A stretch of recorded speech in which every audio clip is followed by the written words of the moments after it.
Hello जय हिंद, नमस्कार साथियों। हम लोग आज समाज सीखेंगे, जो कि व्याकरण का सेकेंड टॉपिक हम लोग आज कवर करने वाले हैं। सॉरी, सेकेंड क्लास है, टॉपिक नहीं है।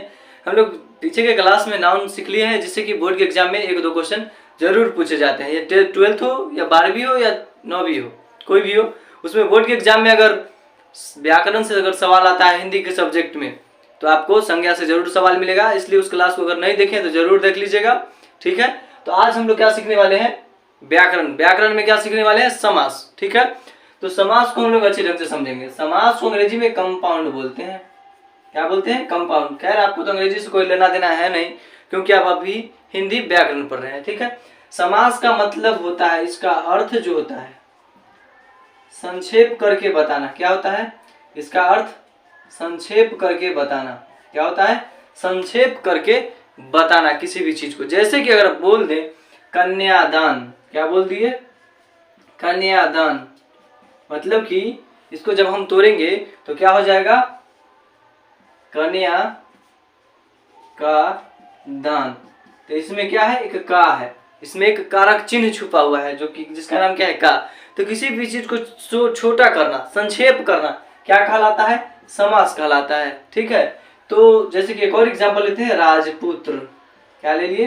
राजपुत्र। यानी कि इसको जब हम तोड़ेंगे तो पता चलता है हमको राजा का पुत्र, इस ढंग से होगा, ठीक है। राजपुत्र यानी कि राजा का पुत्र। इस ढंग से क्या होता है? संक्षेप करके समास बता दिया जाता है। और आपको बता दें, ये जो समास होता है इसका डेफिनेशन जानना आपके लिए जरूरी नहीं होता है। बोर्ड के एग्जाम में आपसे क्वेश्चन डायरेक्ट पूछेगा, बल्कि परिभाषा नहीं पूछने वाला है। पूछ देगा राजपुत्र, राजपुत्र कौन समास, कन्यादान कौन समास, पूछ लेगा दशानन कौन समास, चवन्नी कौन समास। तो इस टाइप के जब सवाल आपसे पूछा जाएगा तो आप सवाल जब किए रहेंगे तभी तो आपसे बनने वाला है, ठीक है। तो हम क्या करते हैं, पहले इसके टाइप को समझते हैं। समास क्या होता है ये तो आपको ऑलरेडी समझ गए होंगे। अब जो समास जो होता है, जो किसी भी चीज को क्या होता है? शॉर्टेस्ट चीज होता है, संक्षेप होता है। समास क्या होता है? संक्षेप होता है। कोई भी चीज को संक्षेप करके क्या करता है? बता दिया जाता है, उसको ही क्या बोलते हैं? समास बोलते हैं, ठीक है। देखिए, समास का जो प्रकार है, मुख्यतः किसका चर्चा हो रहा है? प्रकार। तो इसके जो प्रकार है समास के, वो कितने हैं? तो इसके प्रकार जो है मुख्यतः 5 प्रकार है। 5 मुख्य रूप से कितने हैं? 5। पहला है अव्ययी भाव समास। अव्ययी भाव समास। दूसरा है आपका तत्पुरुष। क्या है? तत्पुरुष। तत्पुरुष समास। आपका तीसरा है अव्ययी भाव समास, तत्पुरुष समास। उसके बाद है द्विगु, द्विगु समास। द्वंद्व समास,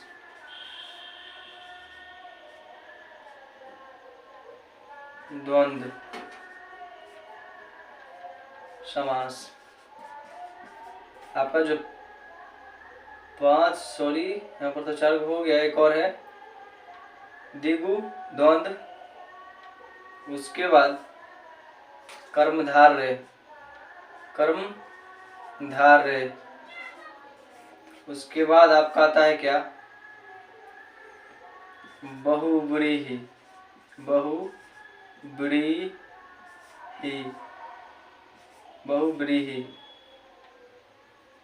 बहुव्रीहि, बहुव्रीहि, बहुव्रीहि, ठीक है। तो सॉरी, आपको बोल रहे थे यहाँ पर 5 होता है, बल्कि इसके प्रकार कितने होते हैं? 6 होते हैं। आपको पता होना चाहिए। कितना था? 6 है। बहुत मतलब कि कुछ ज्यादा दिन हो गया है बताए हुए, इसलिए थोड़ा सा माइंड मिस्टेक हो गया। यहाँ पर जो समास है उसके कितने प्रकार होते हैं? 6 प्रकार होते हैं। एक और प्रकार होता है जो कि एक्स्ट्रा होता है, उसके बारे में हम लास्ट में डिस्कस करेंगे। लेकिन मुख्य रूप से समास के जो प्रकार है वो कितने हैं? तो मुख्य रूप से समास के प्रकार कितने हैं? तो 6 है। यहाँ पर लिख दिए। पहला अव्ययी भाव समास, दूसरा तत्पुरुष समास, तीसरा द्विगु समास, चौथा कर्मधारय समास, चौथा आपका द्वंद्व समास, 5वां कर्मधारय समास, 6ठा बहुव्रीहि समास, ठीक है। अब यहाँ पर एक एक करके अच्छे ढंग से समझेंगे और किस टाइप के क्वेश्चन हमारे बोर्ड के एग्जाम में पूछा जाता है उसको भी देखेंगे। ठीक है, क्या करते हैं, इसको सबसे पहले साफ कर देते हैं।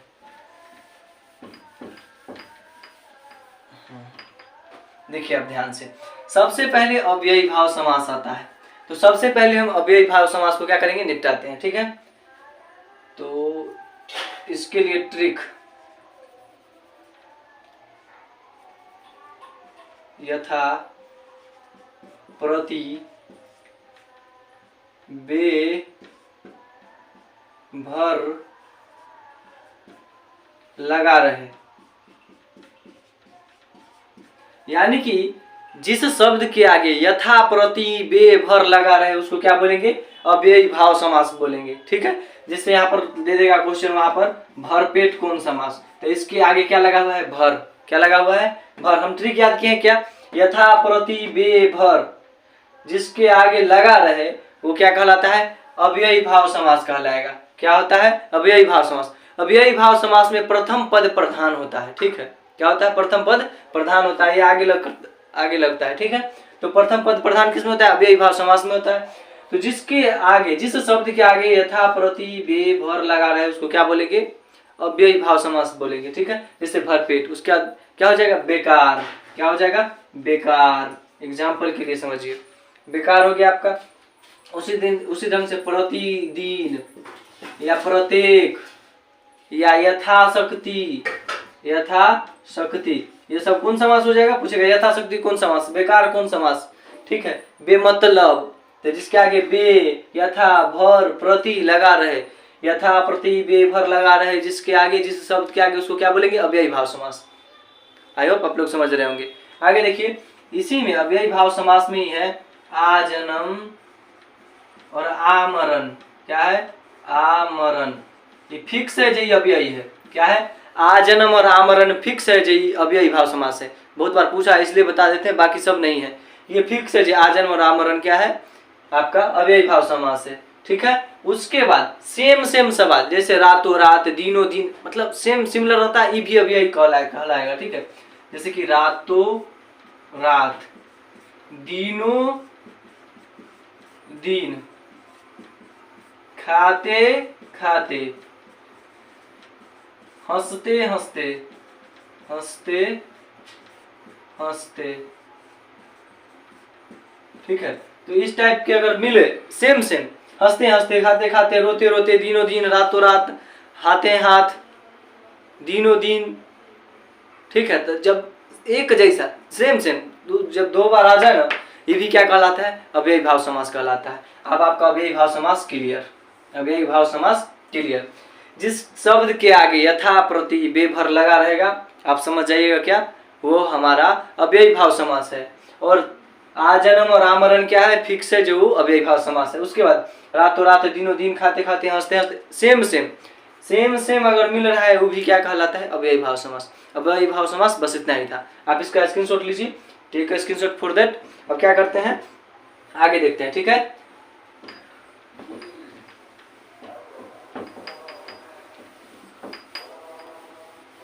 समझ गए, अव्ययी भाव समास बहुत इजी था। अब है तत्पुरुष। तो अव्ययी भाव समास में क्या होता था, प्रथम पद प्रधान होता था, तो उसके लिए ही ट्रिक था। लेकिन अगला क्या है, तत्पुरुष समास। क्या है, तत्पुरुष समास। तो इसमें जो होता है ना, कारक चिन्ह लोप रहता है। कारक चिन्ह लोप, लोप मतलब गायब होता है। क्या हो गया, लोप रहता है, लोप मतलब गायब, गायब। कारक चिन्ह क्या रहेगा, गायब रहेगा। जैसे कि यहाँ पर लिख देते हैं राजपुत्र।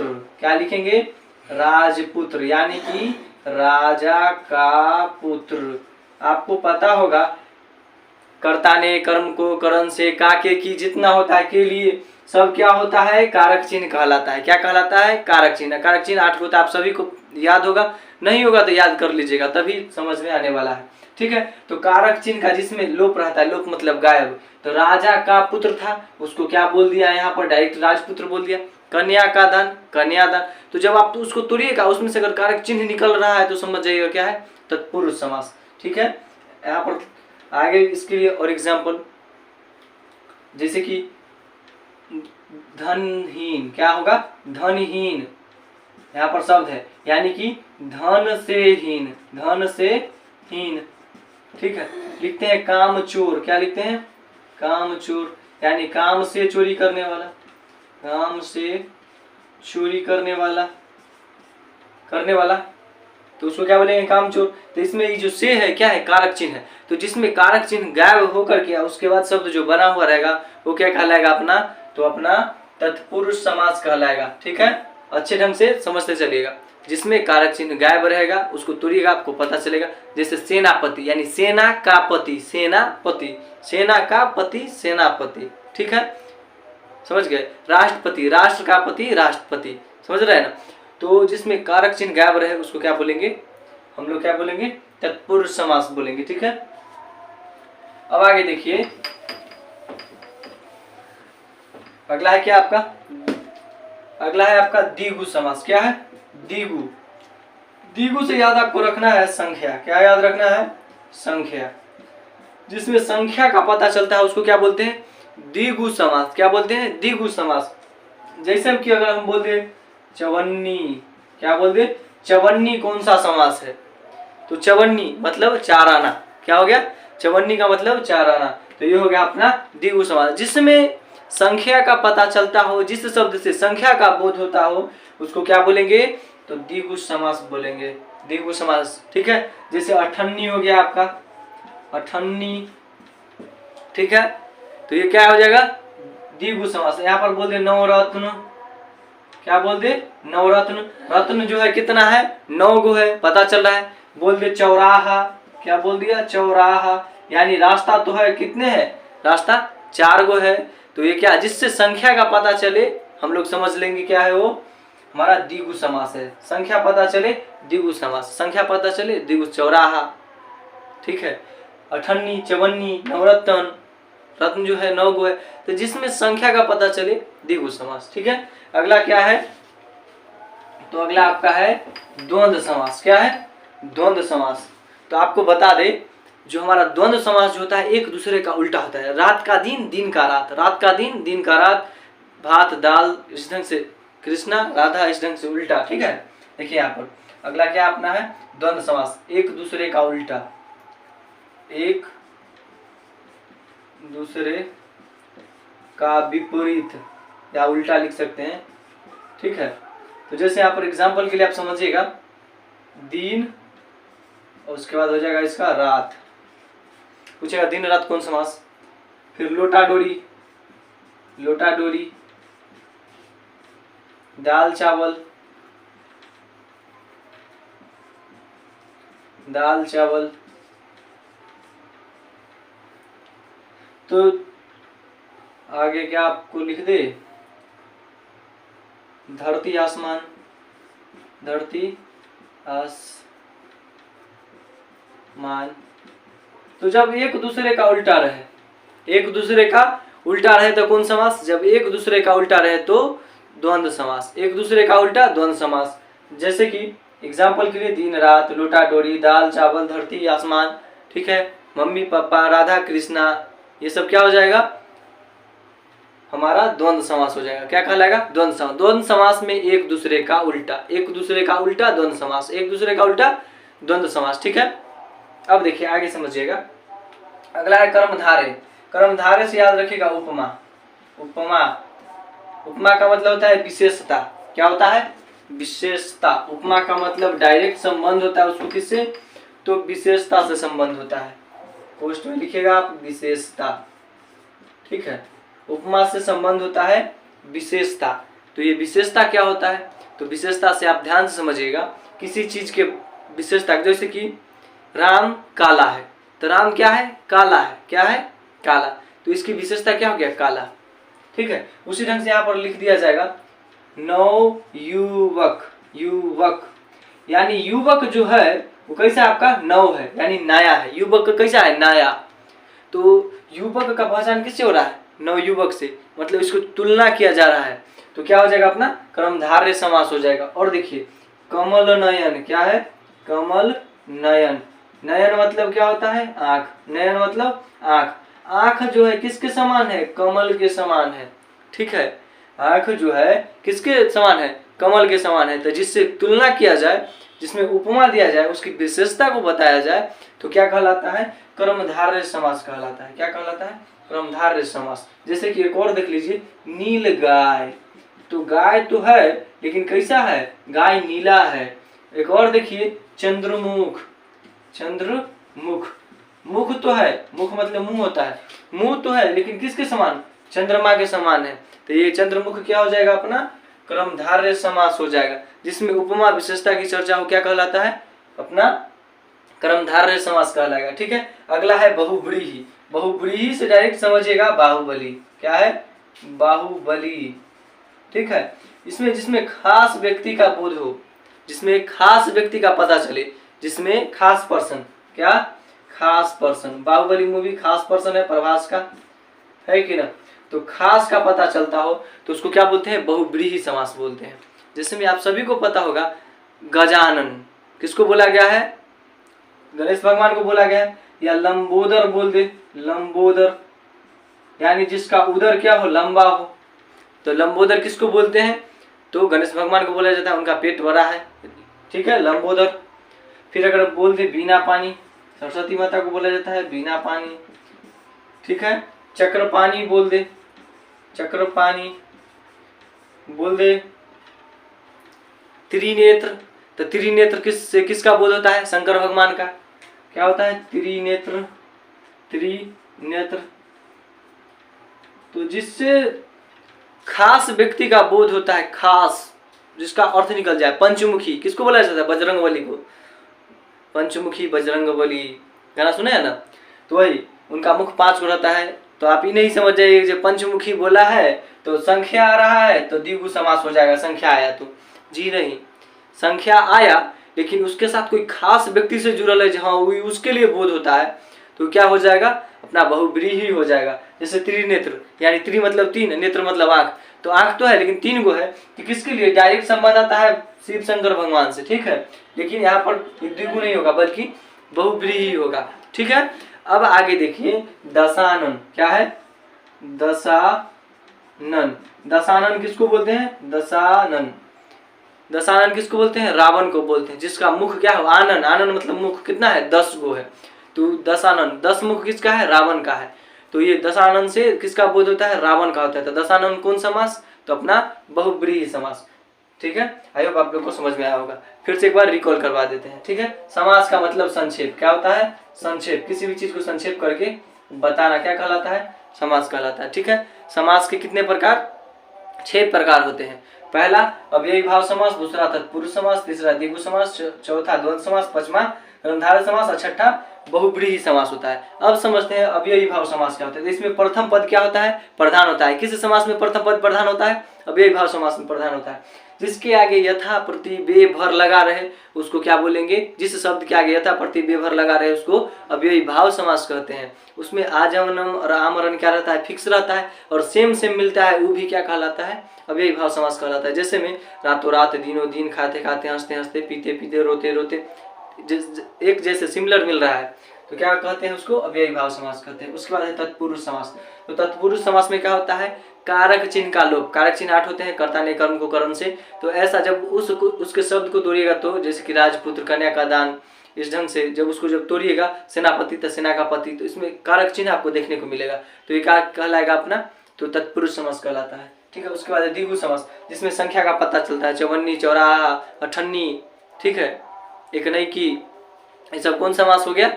तो अपना द्विगु समास हो गया। उसके बाद क्या है? द्वंद्व समास। एक दूसरे का अपोजिट, एक दूसरे का अपोजिट। भात तो दाल, धरती तो आसमान, ठीक है, हो जाएगा आपका ठंडा तो गर्मी। एक दूसरे का जब उल्टा मिले, ठीक है, लोटा डोरी, ठीक है, चावल तो दाल, एक दूसरे का जब उल्टा रहे तो कौन समास हो जाएगा? अपना द्वंद्व समास। उसके बाद है कर्मधारय समास, जिसमें क्या रहे? उपमा यानी विशेषता बताया जाता है। जैसे कि कमल नयन। नयन तो है, नयन मतलब आंख। आंख तो है, कैसा है? कमल के समान है। ठीक है। युवक, नव युवक है, तो युवक तो है लेकिन नव है यानी नया है। तो जिसमें उपमा या विशेषता की चर्चा हो क्या कहलाता है? कर्मधारय समास कहलाता है। उसके बाद बहुव्रीहि। बहुव्रीहि मतलब खास व्यक्ति। खास व्यक्ति जैसे लंबोदर बोला जाता है, तो लंबोदर से किसका बोध होता है? तो अपना गणेश भगवान का होता है। बिना पानी से सरस्वती माता का होता है। चक्रपाणी से विष्णु भगवान। त्रिनेत्र से शंकर भगवान, दशानन से 10 मुख वाला रावण। ठीक है, तो इससे खास व्यक्ति का बोध होता है, तो इसको क्या बोलेंगे, बहुव्रीहि समास कहते हैं। ठीक है, तो दशानन मतलब आनन यानी मुख जो है कितना है, 10 है, तो ये किसको बोध करता है, रावण को बोध करता है। तो पूछ लेगा दशानन कौन समास, तो बहुव्रीहि समास। त्रिनेत्र कौन समास, तो बहुव्रीहि। लंबोदर कौन, तो बहुव्रीहि। इस ढंग से। अब देखिए एक और होता है समास, एक्स्ट्रा समास होता है, इसके बारे में जानना जरूरी है, जिसका नाम होता है नय्य समास। क्या होता है, नय्य समास, याद रखिएगा। नय्य समास ये एक्स्ट्रा होता है, इसको आज तक इसके प्रकार में नहीं जोड़ा गया है। इसको समझने का आसान ट्रिक, जिसके आगे अ लगा रहे, आजन्म और आमरण आपको पहले बता दी है, आजन्म और आमरण अव्ययी भाव समास में आता है। अब देखिए जिस शब्द के आगे अ लगा रहे उसको क्या बोलते हैं, तो हम लोग नय्य समास कहते हैं। जैसे अखबार, अचार, आम। ठीक है, तो जिसके आगे अ लगा रहे, अखबार कौन समास, तो नय्य समास। तो जिस शब्द के आगे अ लगा रहे उसको कौन समास बोलेंगे, नय्य समास। ये एक्स्ट्रा होता है, इसके प्रकार के अंतर्गत नहीं रखा जाता है। और यहीं पर क्या होता है, समास अपना खत्म हो जाता है। जितना लिखा है, जितना समझाए उतना समझ लीजिएगा, नोट कर लीजिएगा। उसके बाद जाकर के कहीं भी प्रैक्टिस सेट कीजिएगा, या जिस बोर्ड के एग्जाम में या कहीं भी कुछ में भी अगर समाज से अगर क्वेश्चन आता है तो आपका एक भी क्वेश्चन छूटने वाला ना है। ठीक है, पहली बार आया है तो जरूर सब्सक्राइब करके जाइएगा, और वीडियो को अंत तक देखें, तब लाइक करके भी जाइएगा। मिलते हैं नेक्स्ट क्लास में, और अपना कमेंट सेक्शन में जरूर बताइएगा कुछ समझ में आता भी है या ऐसे ही पढ़ रहे हैं। ठीक है।